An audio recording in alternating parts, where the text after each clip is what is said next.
Jangan bangga dengan zikirmu, jangan bangga dengan amalmu, jangan bangga dengan ibadahmu, karena kau belum tentu selamat kalau mati dalam keadaan su'ul khatimah.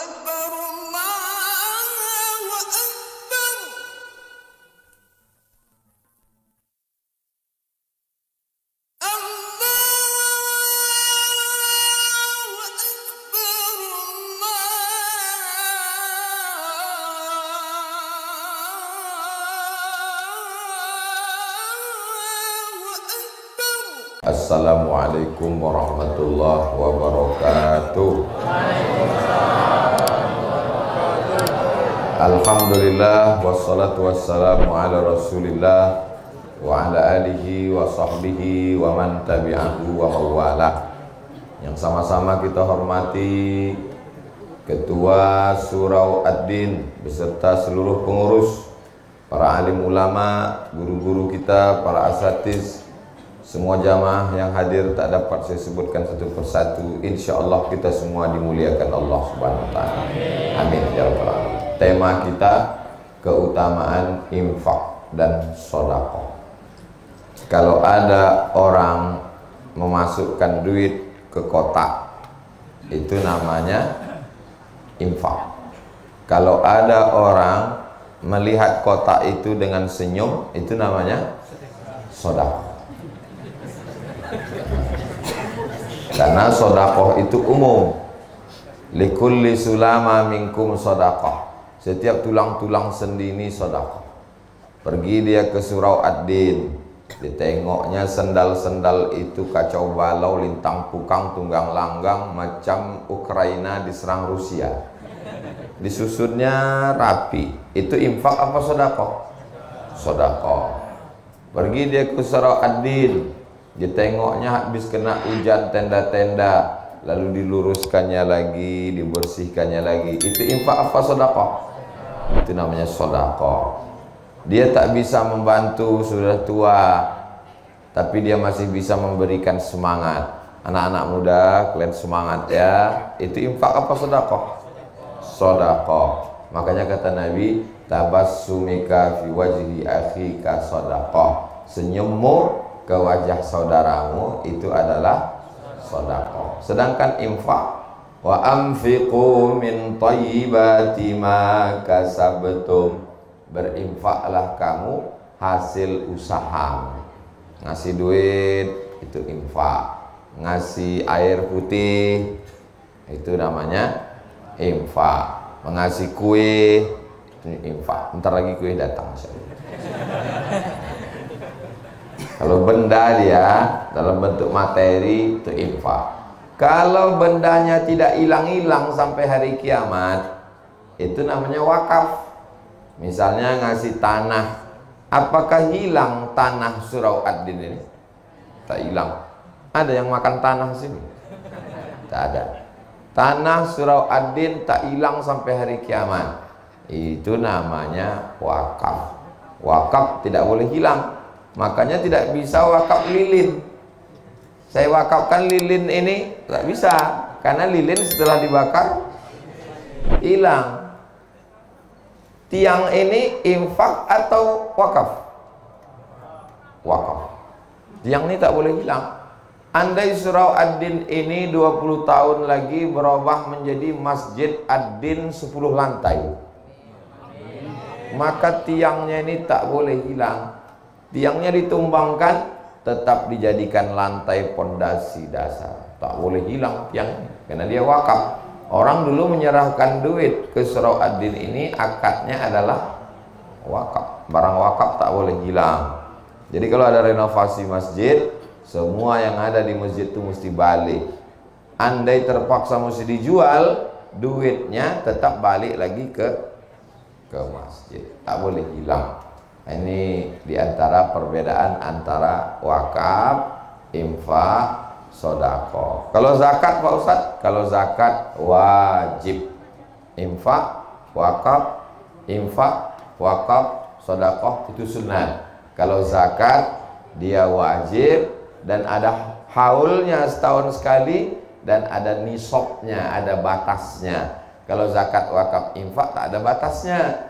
Misalnya punya kambing 40 ekor, maka dikeluarkan zakatnya 1 kambing. Punya onta 5 ekor, dikeluarkan zakatnya 1 kambing. Punya emas 85 gram, dikeluarkan zakatnya 2,5%. Katanya ada emas yang tak dizakati, Pak Ustadz. Ada, Mas Parno, Mas Paijo. Mohon maaf Mas Jantis. Nah, inilah dia 4 yang mesti dibedakan: zakat, wakaf, infak, sedekah. Jadi nanti kalau anak ibu, anak bapak bertanya, mak ya, apa beda zakat, wakaf, infak, sedekah? Udah dijelaskan Ustaz Somad itu tadi, cuman aku tak bisa ngulangnya lagi, tak apa-apa kata dia. Aku tadi tak dapat tempat duduk, jadi itu aku pikirkan semuanya. Mudah-mudahan semua kita ini selalu dalam rahmat Allah SWT. Keutamaan infak dan sedekah. 1. As-sadaqatu tadfa'ul bala. Sedekah menolak bala. Andai kita ditakdirkan hari ini menabrak seekor ayam, tertulis di Lauhil Mahfuz, hari ini, hari apa ini? Hari Sabtu, bahwa kamu dalam perjalanan ke Concong menabrak seekor ayam, lalu kemudian bersedekah, maka dihapus, tak jadi menabrak ayam. Janji Allah SWT, disampaikan Nabi Muhammad SAW. As-sadaqatu tadfa'ul bala. Makanya orang tua-tua kita dulu selalu mengatakan sedekah tolak bala. Makanya kalau udah sedekah tolak bala, makan aja. Ada daging kambing, makan, karena itu tolak bala. Dan kabarnya kambing di tembilahan ini tidak mengandung kolesterol, karena kambing di sini mengandung anak kambing.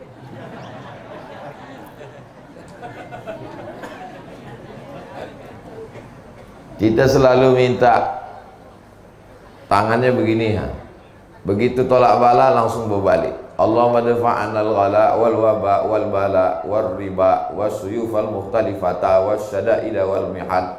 Menolak segala bala. Dia lupa ada satu lagi cara menolak bala adalah apa pula bersolawat. Solawat betul juga, tapi tema kita ini bersedekah. Salawat bagus, tapi tema kita ini sedang bersedekah. Kadang orang-orang pelit nih kalau itu dibelok-belokkannya, biar tak keluar duit. Apa tak sanggup Allah Subhanahu wa Ta'ala menurunkan emas 3 ton di halaman surau Ad-Din ini? Innama amruhu idza arada syai'an ayakula lahu kun. Sanggup, mudah bagi Allah. Kenapa tak diturunkannya? Ujian.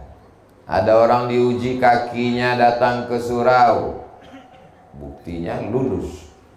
Ini jamaah tembilahan diuji kakinya untuk datang ke surau Ad-Din, becek-becek, hujan-hujan, pagi-pagi, dingin-dingin, lulus. Datang dia kemari. Sampai kemari di luar pula. Tak merajuk dia, tetap bertahan. Andai ada orang yang diuji telinganya mendengarkan ceramah, lulus. Tapi ketika diuji kantongnya, disitulah kumat penyakit asli. Jadi ini sedekah, infak ini adalah ujian dari Allah. Mudah-mudahan kita semuanya lulus ujian insya Allah. Jadi kalau mau dijauhkan dari segala matra bahaya bala. Anak saya kuliah di Jakarta, di Jogja, di Surabaya, di Medan, jauhkan dari bala, Pak Ustadz, sedekah. Suami saya sedang di luar kota, Pak Ustadz, doakan supaya jangan sampai dilarikan pelakor, sedekah. Istri saya cantik, Pak Ustadz, takut saya dia dipelet orang, sedekah. Namanya sedekah tolak bala. Belum ada lagi tolak kue, tak ada. Belum ada lagi tolak teh tarik, tak ada. Yang ada tuh tolak bala. Bagaimana cara menolak bala? Doa. Bagaimana cara menolak bala? Zikir. Bagaimana dengan cara menolak bala? Kata Nabi, idza ra'aitum, kalau kamu menengok ada bala, musibah datang, maka kata Nabi, fatasaddaqu, maka bersedekahlah kamu. Dulu orang-orang tua kita itu tak pakai dalil dia. Dimasaknya ayam, dimasaknya nasi, dimasaknya kue, diundangnya tetangga. Habis itu, mari kita berzikir qul huwallahu, qul huwal falaq, qul huwal nas, ayat kursi, afdhalu zikri fa'lam annahu la ilaha illallah. Acara ini, Pak? Sedekah tolak bala. Tak tahu dia dalil hadisnya, yang penting diamalkannya. Beda sama orang sekarang, tahu hadisnya, sering ngaji tapi tak pernah diamalkan. Itu maka orang dulu itu lebih berkah hidupnya. Alhamdulillah, orang-orang tembilahan ini suka bersedekah tolak bala. Itu maka tembilahan ini aman sampai hari kiamat insyaallah.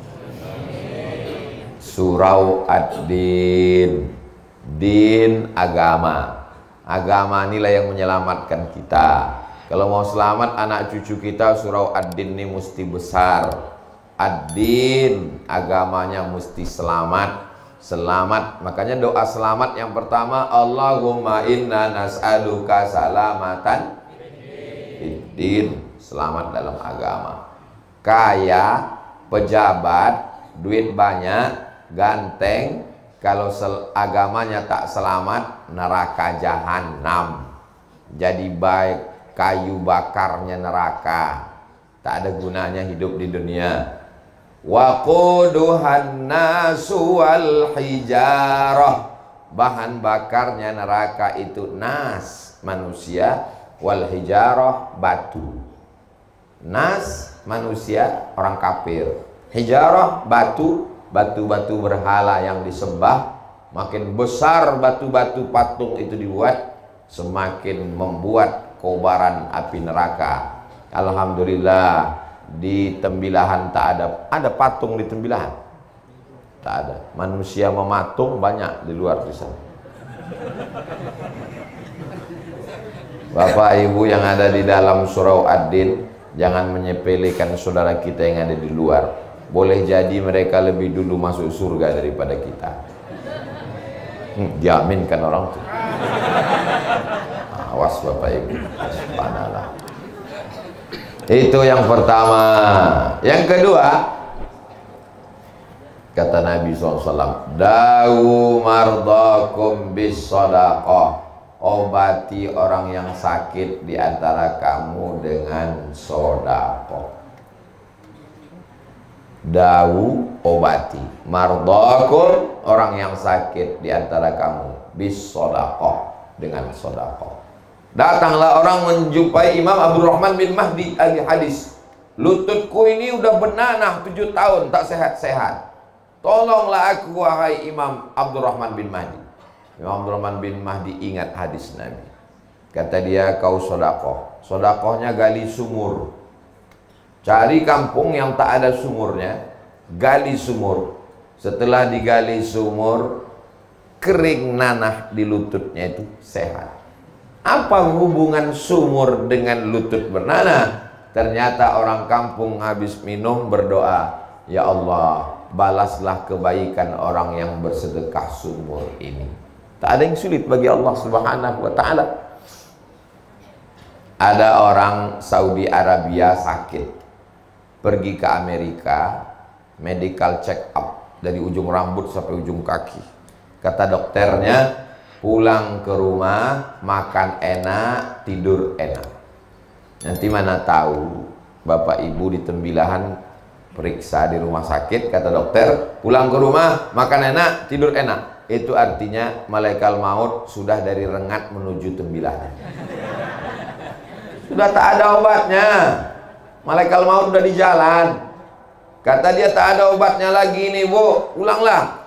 Ingat dia hadis Nabi, dawu mardakum bisadaqah. Pulang dia ke Saudi Arabia, sedekah.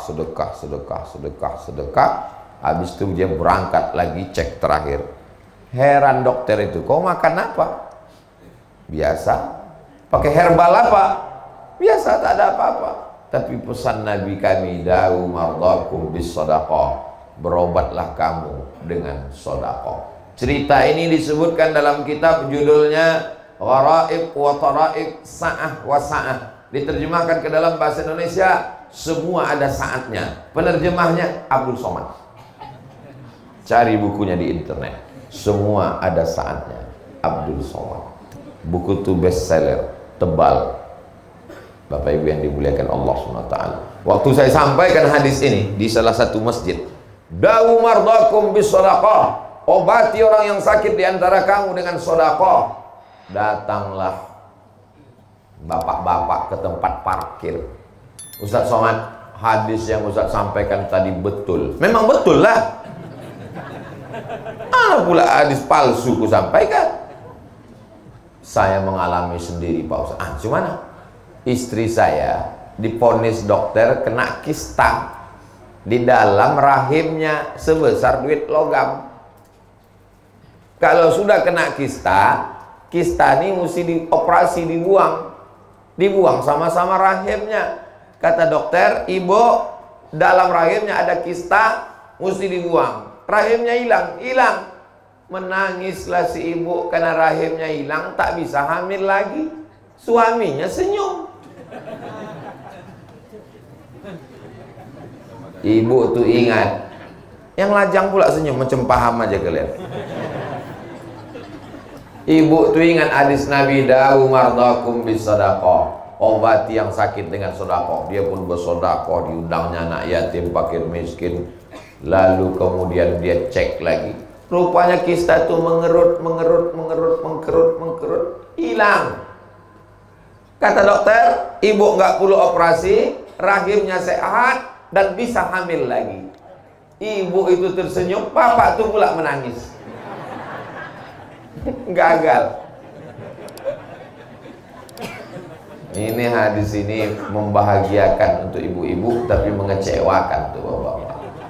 Dawu mardakum bis shadaqah, obati orang yang sakit dengan sedekah. Ini tema subuh ini luar biasa ya.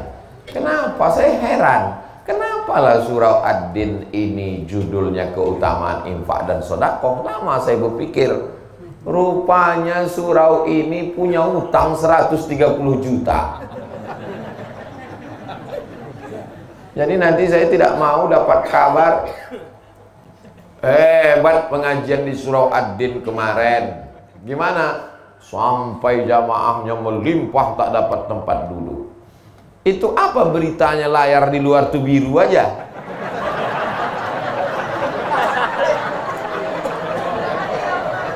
Hah? Yang anehnya layar tuh biru, bapak-bapak tuh tetap menengok layar. Saya heran, dari tadi orang tuh nengok ke sana, orang tuh nengok layar terus. Saya tengok sini, oh udah muncul. Mudah-mudahan bapak-bapak hilang lagi.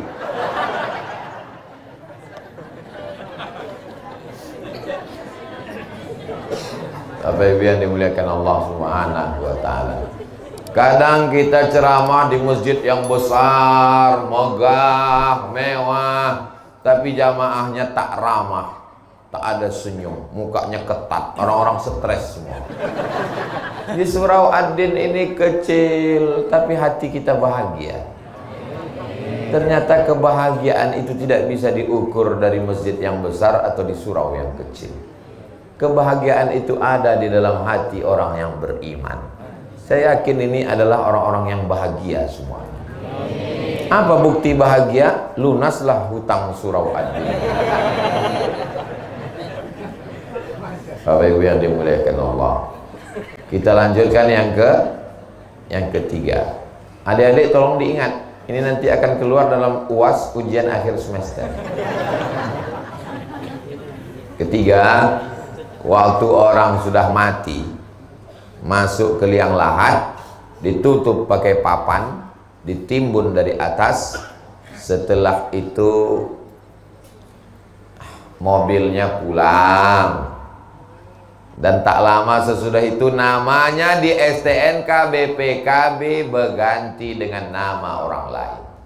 Diganti di kantor Samsat. Kenapa berganti? Karena Pak Polisi tak mau menangkap almarhum. Lo tak percaya tanya sama Pak Polisi. Lalu kemudian rumahnya dijual, dibagi ke ahli waris.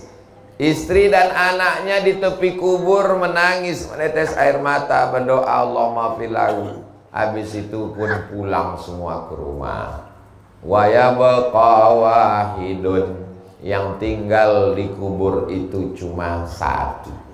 Yang satu yang mengalir itu yang disebut Nabi shadaqatun jariyah. Jariyah artinya mengalir sampai hari kiamat. Kalau membacakan Al-Fatihah mesti disebutkan ila ruhi fulan bin fulan Al-Fatihah, baru sampai. Tapi kalau untuk sedekah jariyah, siapa yang berwakaf tanah Surau Ad-Din nih, saya tak tahu namanya. Tapi dari mulai ayat yang saya baca jadi imam tadi, tausiah, zikir dan doa, mengalir pahalanya ke orang yang berwakaf Surau Ad-Din sampai hari kiamat. Zuhur, asar, maghrib, isya, i'tikaf, salat Ramadan, tarawih, mengalir. Itulah yang diingin-inginkan orang mati, mendapatkan pahala yang tak putus. Ibu-ibu masih ada wirid Yasin? Ada. Begitu pas, jangankan mati, maaf cakap, sedang halangan aja udah tak datang. Ibu anu kok nggak datang?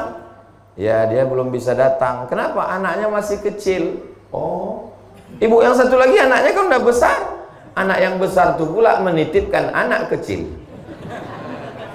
Dulu tak datang wirid Yasin menjaga anak, sekarang tak datang wirid Yasin menjaga cucu. Belum lagi mati udah berhenti wirid Yasin. Tapi ada yang mengalir sampai hari kiamat. Itulah dia shadaqatun jariyah. Bapak ibu mau dapat amal mengalir sampai hari kiamat tak putus? Lunaskan hutang Surau Ad-Din.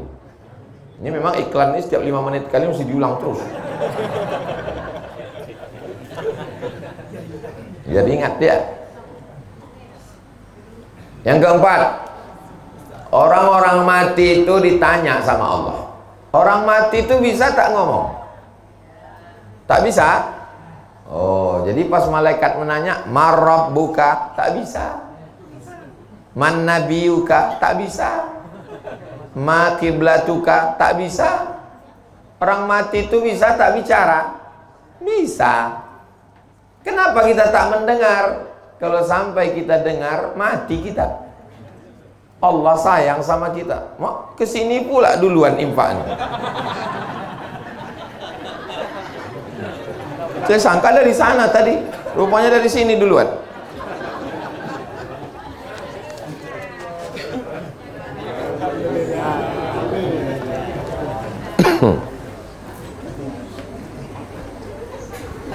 Saya walaupun pakai kain tetap pakai celana di dalam. Itu makan dompet saya di dalam. Orang-orang mati itu ditanya Allah Subhanahu wa ta'ala, "Hei mayat-mayat, jenazah-jenazah, maukah kalian hidup lagi?" Ditanya Allah Ta'ala.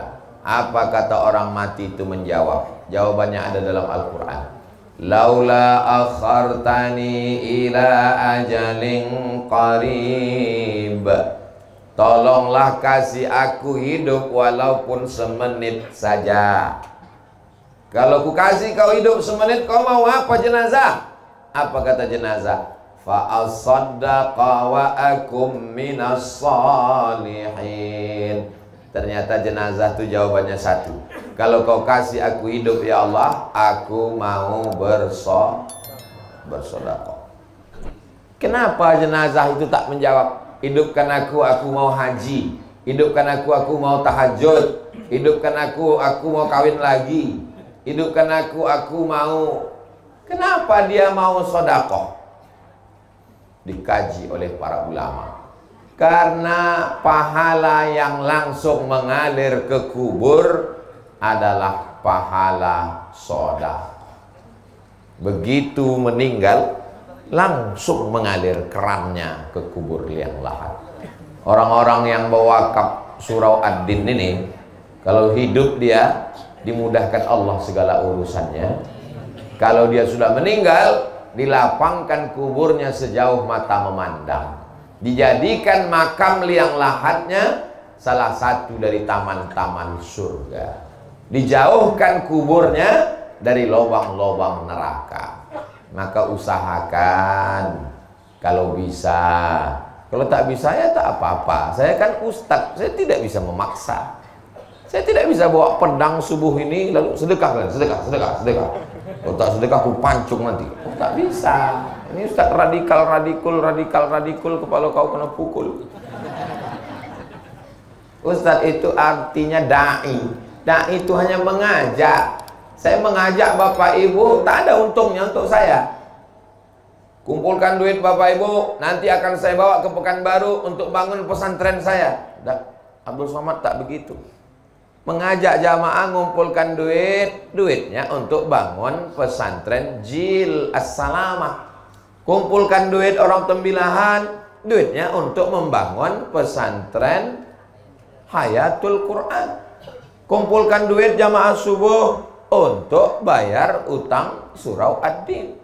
Bukan duit orang tembilahan dibawa ke Pekanbaru untuk membangun pesantren, menyelesaikan masjid Ustadz Somad. Bapak Ibu yang kaya-kaya yang ada duit mau menolong Masjid Ad-Din, saya tak ada untungnya sama sekali. Dan kalau Bapak Ibu masuk neraka, saya juga tak ada ruginya sama sekali.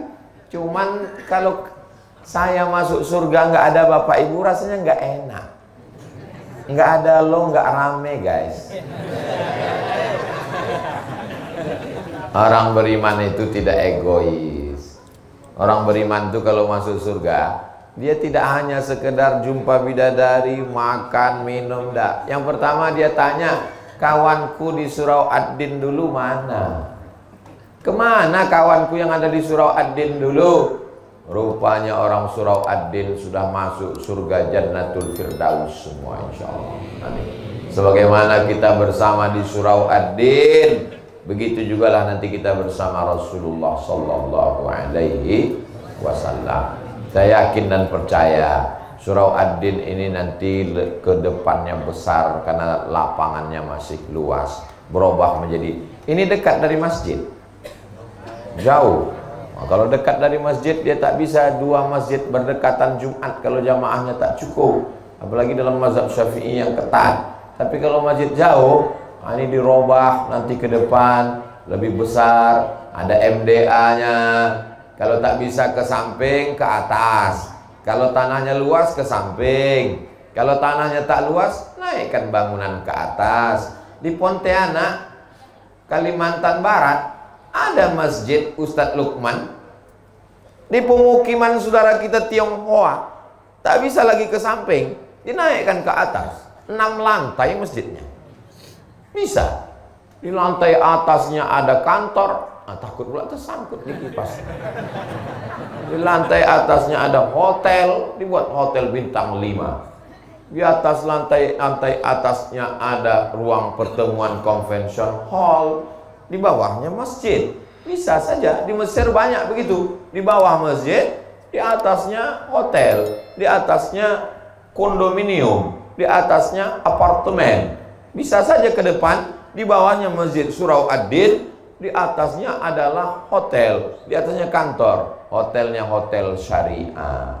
Sehingga Ustadz Somad nanti kalau ceramah ke Tembilahan, ustadz-ustadz yang datang dari Pekanbaru, dari Banjarmasin, dari Banjarbaru, yang datang ke Tembilahan, dia tidak lagi tinggal di hotel, tapi tinggalnya di hotel syariah di atas Surau Ad-Din, insya Allah. Amin. Kira-kira Ustadz Somad dapat tak amal jariahnya? Dari bunyinya macam-macam tak setuju. Bapak Ibu yang dimuliakan Allah, saya datang ke Surau Ad-Din ini menumpang tuah. Kalau kata orang Melayu, menumpang tuah. Yang bertuah itu orang Surau Ad-Din. Datang saya menumpang tuah, sehingga kalau mengamal amal jariah dapat setetes dari Jilus Salama, dapat setetes dari Surau Ad-Din, dapat setetes. Tah dari mana amal jariah mengalir itu? Mana kita tahu? Kita tak tahu tah mana doa orang-orang yang soleh, yang ikhlas ini yang menembus pintu langit sehingga kita masuk ke dalam surga Allah. Makanya jangan kita zolimi orang, jangan aniaya orang, jangan susahkan orang. Termasuk ceramah jangan panjang-panjang. Udah tahu orang tegak berdiri, panjang-panjang ceramah. Tak didoakan orang nanti. Iya kan, Bo? Iya kata Ibu tuh. Makanya Ustadz Junaidi tadi udah dibatasinya 6.15 selesai. Supaya apa? Supaya bapak ibu yang di luar, yang basah kena hujan, dia tahu, ditengoknya handphone. Oh, jangan kita bubar, 5 menit lagi, sabar-sabar. Kalau banyak orang ceramah sekarang tak tahu selesainya entah jam berapa. Akhirnya langsung dia update status, kapan berakhir penderitaan ini. Berikutnya yang ke, memang kalau belum sarapan nih susah ingat memang. Berikutnya yang kelima. Yang kelima, Bu. Nah, setelah kita masuk ke liang lahat, mengalir dapat amal jariah, akhirnya ditiupkan sangkakala. Waktu ditiupkan sangkakala, bangkit kita dari kubur. Idza sama'un fatarat, langit terbelah. Wa idzal kawakibun tasarat, planet bertabrakan. Wa idzal biharu fujjirat, air laut naik ke darat. Wa idzal quburu bu'athirat, semua yang dikubur dibangkitkan. Bangkitlah kita semua dari kubur. Tidak ada atap, tidak ada tenda. Tukang penyewaan tenda pun mati tak bawa tenda. Gunung-gunung Pak Ustadz, wa takunul jibalu kal ihnil manfush, gunung-gunung macam bulu kambing dihembus angin. Lalu di mana kita bernaung? Yang kelima, kullu mri'in tahta zilli shadaqatihi, orang nanti akan bernaung di bawah sedekah. Jadi kalau ada di antara bapak ibu yang bersedekah 50 juta, utang 130, dikasihnya 50, itu nanti di padang mahsyar atapnya itu terbuat dari beton. 30 juta itu betonnya setebal inilah. Dia santai. Pas santai, itu yang santai itu siapa? Itulah orang tembilahan itu. Yang kaya itu. Kalau yang bersedekah 10.000 Pak Ustadz, payung lah. Datang angin kencang naik dia ke atas. Kalau yang 5.000 Pak Ustadz, kardus. Kalau yang 2.000 Pak Ustadz, koran. Kalau ada yang mau masukkan tadi ke kresek tadi 2.000, nah nanti nampak tuh di akhirat. Nah itu dari itu. Kullu mri'in tahta zilli shadaqatihi, semua orang akan bernaung, berlindung, beratap di bawah ada yang tenggelam dengan keringatnya sampai ke lutut, ada yang tenggelam karena keringatnya sampai ke pinggang, ada yang tenggelam karena keringatnya sampai ke leher. Kepanasan di padang mahsyar. Datang mereka menghadap ke Nabi Adam. Adam, tolong menghadap Allah, kami tak tahan lama-lama menunggu. Kata Adam, aku tak sanggup menghadap Allah, aku malu. Dulu kata Allah, jangan makan buah kuldi, ku makan juga. Datang mereka menghadap ke Nabi Nuh. Kata Nabi Nuh, aku malu menghadap Allah, karena anakku Kan'an mati tenggelam kafir. Mereka datang menghadap ke Nabi Isa. Kata Nabi Isa, aku malu. Mereka membuat patung menyembah aku. Akhirnya mereka datang kepada Sayyidina wa Maulana wa Syafi'ina wa Zuhrina wa Qurrati a'yunina Muhammad sallallahu alaihi wasallam. Itulah mengapa kita generasi yang terakhir, kalau bahasa tembilahannya last edition. Kita memang umat yang terakhir, umat yang paling kecil, umat yang paling pendek, umurnya paling singkat, tapi kita lebih dulu masuk surga. Kenapa? Karena Nabi kita lah yang berani menghadap Allah Subhanahu wa ta'ala. Jadi selama beribu tahun di padang mahsyar itu, siapa yang menyelamatkan kita? Di mana kita bernaung? Kata Nabi, kullu mri'in tahta zilli shadaqatihi, setiap orang bernaung di bawah sedekahnya.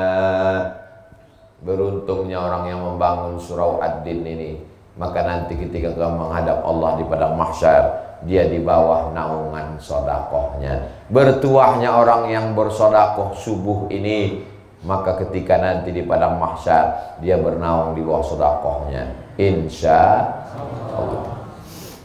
Berikutnya yang keenam. Yang keenam itu adalah kata Nabi Shallallahu Alaihi Wasallam, ma min muslimin yusbihu. Kalau ada orang Islam yang nyawanya sampai subuh, nyawa kita sampai tak subuh nih? Karena sampai inilah kita hidup. Kalau tak sampai udah mati kita tadi malam. Datang saya melayat jenazah. Gimana suami ibu malam tadi? Malam tadi dia tidur Pak Ustadz, nonton TV, megang handphone. Sebelum itu cerita-cerita kami sempat ketawa-ketawa. Terus pas jam 3 tuh kami biasa tahajud. Saya bangun ini dia, bang tahajud. Saya pegang pipinya dingin. Rupanya udah meninggal jam 1 tuh Pak Ustadz. Biasanya yang mati mendadak itu kena serangan jantung. Jantung ini kan asal berhenti jantung tuh berdegup, mati. Mana pernah kita dengar si anu meninggal kenapa? Kena kurap. Mana ada? Saya serius ini.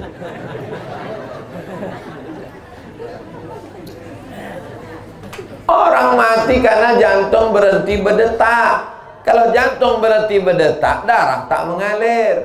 Kalau darah tak mengalir ke otak, semua organ tubuh ini mati. Bensinnya tak jalan. Habis, mati, selesai. Kenapa kita hidup? Karena darah mengalir. Coba ikat kaki itu sebelah paha tuh, ikat pakai tali agak 1 jam. Habis itu coba rasakan ujung kaki. Ada rasanya?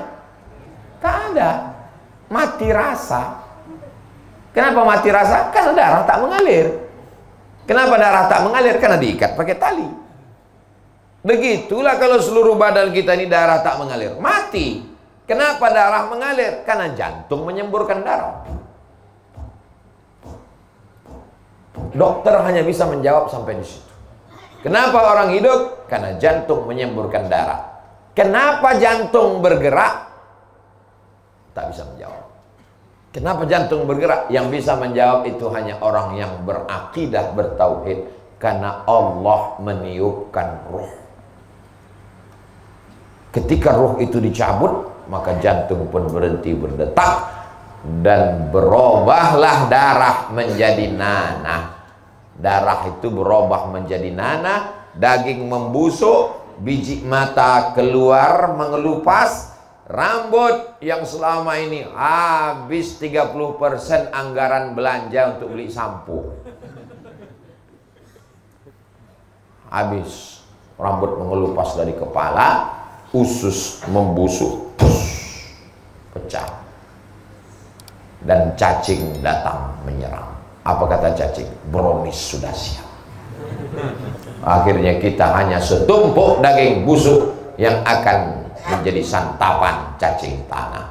Alhamdulillah subuh ini kita hidup. Dan tadi kita katakan alhamdulillahilladzi ahyana ba'da ma amatana wa ilaihi nusyur.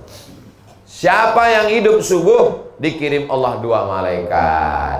Yang satu malaikat berdoa. Apa kata malaikat? Allahumma ati munfiqan khalafa. Orang yang bersedekah kasihlah dia ganti. Jadi yang bersedekah tadi yang bersedekah masukkan duit, itu semuanya sudah dapat doa malaikat subuh. Maka nanti digalakkan, digiatkan sedekah subuh Masjid Surau Ad-Din. Bapak Ibu setuju?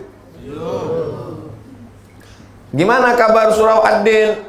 Ustadz Junaidi, alhamdulillah Ustadz Somad, sejak Ustadz galakkan sedekah subuh, makin berkurang jamaah subuh. Janganlah gara-gara itu tak ke surau. Karena kita mau mendapatkan doa malaikat ini. Lalu Pak Ustadz, kalau yang nggak bersedekah gimana Pak Ustadz? Allah tuh adil. Yang nggak bersedekah dikirim Allah malaikat satu lagi. Berdoa juga, didoakan juga. Bunyi doanya, Allahumma ati mumsikan talafa. Yang tak bersedekah binasakanlah dia. Jadi yang tak bersedekah tadi, yang waktu kok kresek lewat dia pura-pura khusyuk mendengar pengajian. Saya terus terang tak bisa membela, kalian tengok aja lah nanti sampai sore. Biasanya binasanya itu berawal dari pertama sendal hilang, habis itu helm hilang, terus lama-lama laki hilang.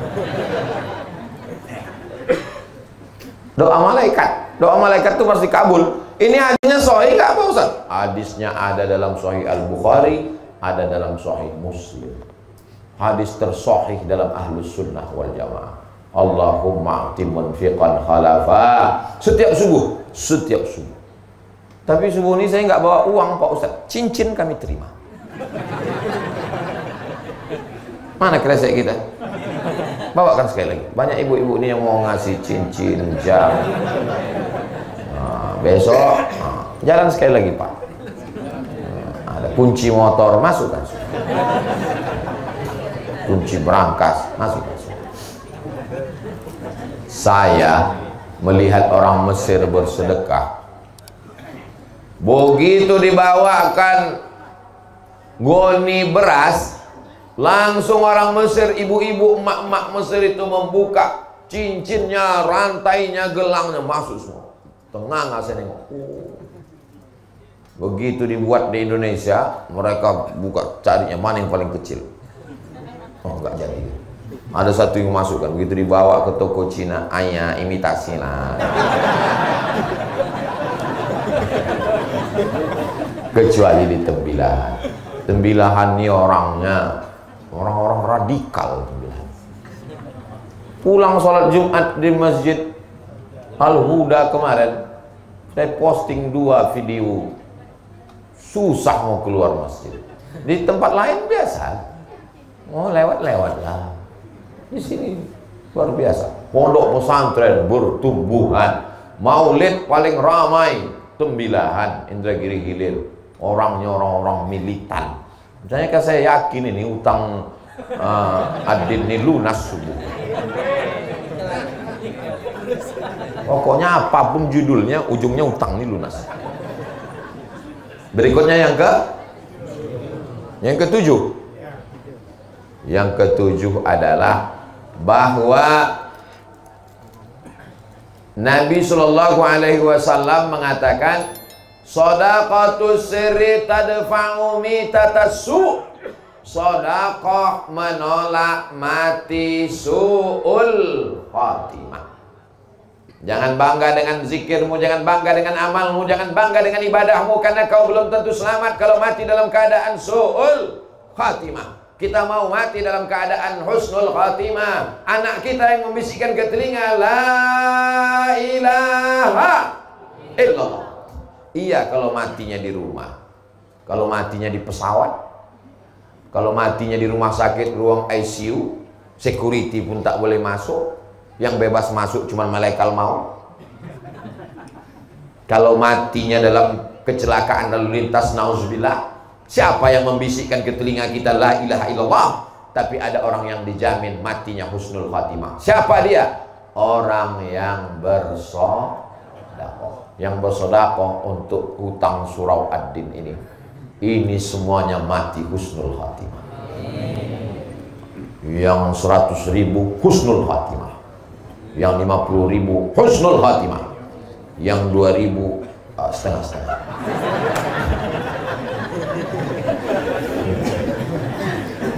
Husnul khatimah insyaallah. Kok kenapa tak bersedekah menyelesaikan hutang surau ad-din? Aku niat aja dulu. Innamal a'malu binniyat. Bagus. Tidak salah. Niatul mu'min khairum min amalihi. Niat orang beriman lebih baik daripada amal. Berapa banyak orang beramal riya, tapi niat tidak bisa dimasuki riya. Pas dia mau masuk surga, tanya sama malaikat, aku masuk? Kata malaikat, kami berniat aja dulu mau masuk engkau. Untuk sementara kau di neraka jahanam aja dulu. Ada pintu surga itu namanya babus sholat, untuk orang yang banyak tahajud. Ada pintu surga itu namanya babul jihad, untuk yang mati melawan Belanda, jihad fisabilillah. Ada pintu surga itu namanya babul kauziminal ghaiz, karena mampu menahan amarah. Ada pintu surga itu namanya babus shadaqah, itu yang kedelapan. Yang kedelapan, keutamaan adalah masuk surga dari pintu babus shadaqah. Dan yang akan masuk ke pintu surga dari babus shadaqah itu adalah jamaah dari surau Ad-Din. Masuklah Abu Bakar Siddiq dari babus shadaqah. Ditanya sama malaikat, Abu Bakar Siddiq masuk dari babus shadaqah, siap, berapa sedekahnya? Abu Bakar Siddiq waktu hijrah, ayahnya namanya Abu Quhafah. Siapa nama ayahnya? Abu Quhafah. Abu Quhafah tak Islam, marah dia. Asma itu nama anak Abu Bakar. Asma, yaitu mana emas Abu Bakar? Emas Abu Bakar ada tuh. Mana emasnya? Aku curiga emasnya sudah dibawa pergi sama Muhammad. Ada tuh. Mana emasnya? Datang Asma, dimasukkannya batu ke dalam kain. Ini dia tuh, dipegang. Abu Quhafah ini buta. Pegang. Oh, masih ada. Padahal emas itu sudah habis untuk hijrah bersama Rasulullah SAW. Abu Bakar masuk surga dari babul, walaupun dari pintu mana dia masuk terserah, tapi dari babus shadaqah dia masuk. Berapa sedekah dia? Sebesar batu. Kira-kira kalau emas sebesar batu itu berapa gram itu? 1 kilo lah paling tidak. Lalu bagaimana dengan Utsman bin Affan?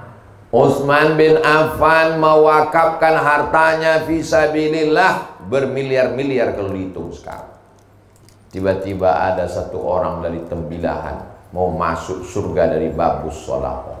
Ditanya malaikat, apa yang kau berikan? Aku ikut melunasi hutang surau Ad-Din. Kata malaikat, masuklah. Cuman nomor antriannya agak panjang sih. Tak apa-apa, yang penting masuk surga.